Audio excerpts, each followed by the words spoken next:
摩西的一生中呢，经历了3个历史阶段，每一个阶段呢，可以说是他人生的转折，都是伴随着一个特别的一天。他的经历中有些属于命运，意思是摩西自己没有可选择的余地；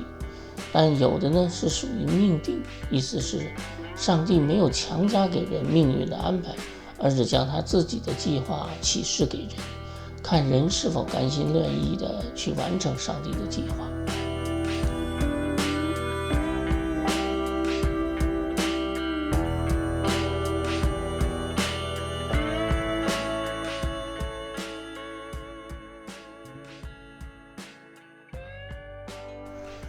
出埃及记中人们印象比较深刻的一幕是摩西大约80岁的时候的一个特别的经历。那一天摩西照常出去放羊，却看到奇异的景象，估计那是一种奇特的火光。经文是这样说的：耶和华的使者从荆棘里火焰中向摩西显现，摩西观看，不料荆棘被火烧着，却没有烧毁。摩西说，我要过去看这大异象，这荆棘为何没有烧坏呢？因为上帝要向他说话，要引起他的注意，要赋予他使命，就是回到埃及去拯救那里的以色列人。正是在那个时候之后，摩西开始了他的旅程。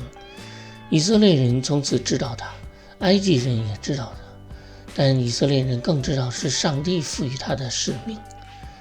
那一天的重要性就在于他要面对一个决定，是否继续做一个牧羊人，还是接受挑战，成为影响以色列乃至世界的人物。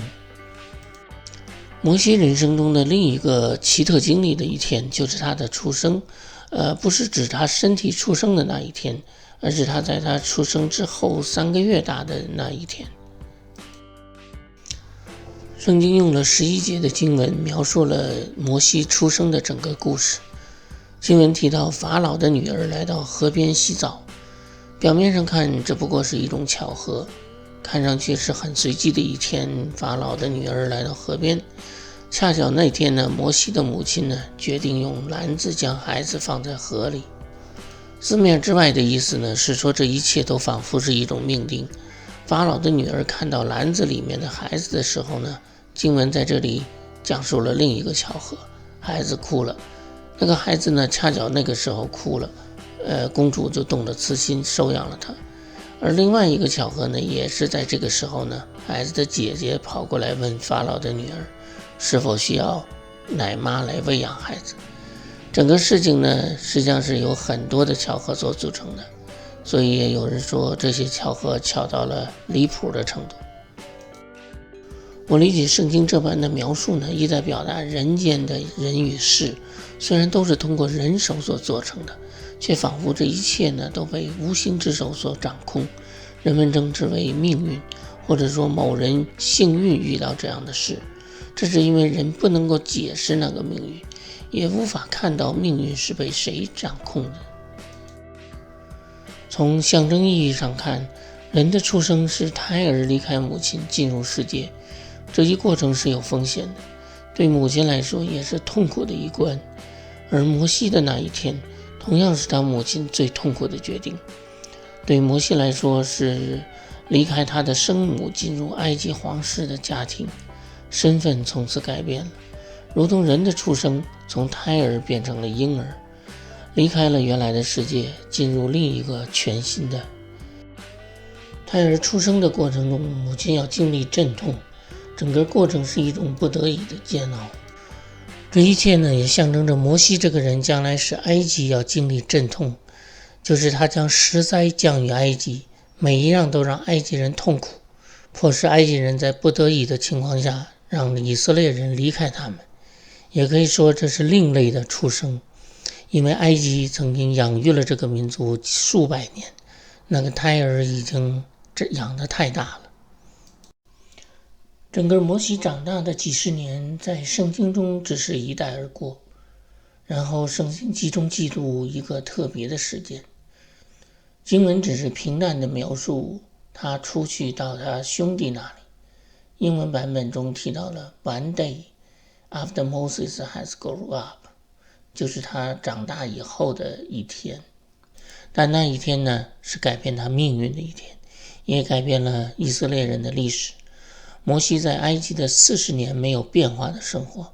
因此而改变了，而且是彻底改变了。但是从圣经的角度呢，是因为上帝要改变以色列人的历史，所以预备了摩西这个人，也预备了那一天要发生的事。我们的人生中也会遇到各样意料之外的事，但由于人呢没有与上帝有互动，所以我们所遭遇的呢，只是表示吃惊，或者只是总结为幸运与不幸运。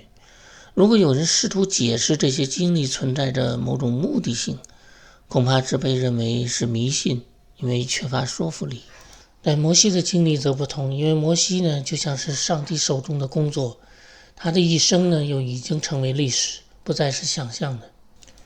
圣经呢描述了一个平凡的一天，那天只是因为摩西看见埃及人在欺负自己同族的人，他就上前把那个埃及人杀了。其后呢引发的是如同是多米诺骨牌一连串的连锁反应，直到他的逃亡。虽然不是上帝让他杀人的，但上帝知道每个人的心思意念。虽然从文字描述上看只是一件突发事件，但任何的突发事件都有其必然性。相信上帝已经看到了，所以在创世纪中该隐发怒的时候，上帝就警告他，因为他知道该隐下一步会做什么。所以摩西在杀人之前呢，相信他也是开始于愤怒，但他自己并不知道会发生到什么程度，但那位上帝已经知道了，所以上帝并没有警告他，也没有阻止他，而是当法老知道之后想要杀摩西的时候，似乎上帝为摩西开了一道门，迫使他做一件必须做的事，那就是逃亡。在我们的人生中呢，之所以会经历意料之外的事，有人解释为我们所在的这个世界实际上是受到更高维度的另一个世界所影响。这就好像地上的一条虫子，它属于2维世界，它不知道空中有什么，因为那是3维世界。它在2维世界里遇到的任何事都好像是突然临到的，比如在突然之间有飞鸟从空中下来把它捉了去，对它来说就是意外，就是随机的，就是运气。我们人呢，虽然完全理解3维世界，但对更高维度的世界却一无所知。我们所遇到的意外呢，就被解释为像黑天鹅事件，也就像摩西所经历的3个特别的一天。记得很多年前我在一家公司上班，那也是每天的日子都是一样的，就像摩西在那40年所经历的。然而看上去很随机的一天，就是经理突然召集整个部门的人开会，结果宣布呢是业务的转型。我当时觉得太突然了，意识到自己的手中的工作即将消失，自己的专业也不再能用上，真是让人感觉不知所措。然而奇妙的是呢，当我从会议室呢回到自己的办公桌前，意外地发现不知道是谁将一份报纸扔在我的桌子上。那个时候呢，我是从不买报纸的。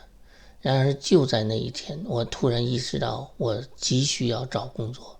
急需要看报纸。也就是那一天，我翻开了那份报纸，也就是那份报纸的广告页，使我得到了一份从未想过的工作，是我之前收入的很多倍。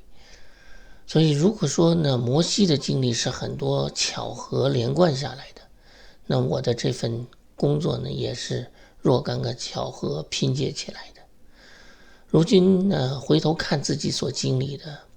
真的如同就是有人突然把自己原来的门关上了，然后打开了另一扇门。我所经历的呢，很像那句俗语，叫 God close one door while opening another one for you， 就是当上帝关了这扇门，一定会为你打开另一扇。这样的描述呢，很像我们对待宠物。人呢，能够明白他们的愿望，但他们却不懂得主人的心意。当人没有为他们开门呢，他们虽然会焦虑不安，但所能做的只是傻傻地等在那里。我想到当年呢，当我听到自己的职位要没有了，那真是一种不知所措的感觉。而当我得到了新的工作呢，又恨不得马上就要过去上班，就像那些狗狗呢，只要门一开，就会特别兴奋地跑出去。感觉上帝与人的互动有时候就是这样。圣经呢，不仅是上帝对人类的教导，也是上帝向人类在启示他自己。没有圣经，没有人能知道上帝的事。曾有位牧师呢，听了很多人信仰的故事，他这样总结道：人走入信仰的道路虽然各不相同，但人从没有信仰到接受信仰的那个转变都是超自然的。那个意思是说，一定有上帝的介入，就是介入到个人的生命中，人才会经历超自然的事。上帝在圣经中应许人寻找的就能寻见，这不是说人真的能找到上帝，而是上帝看到人在寻找，就会向他启示上帝自己，让人找到。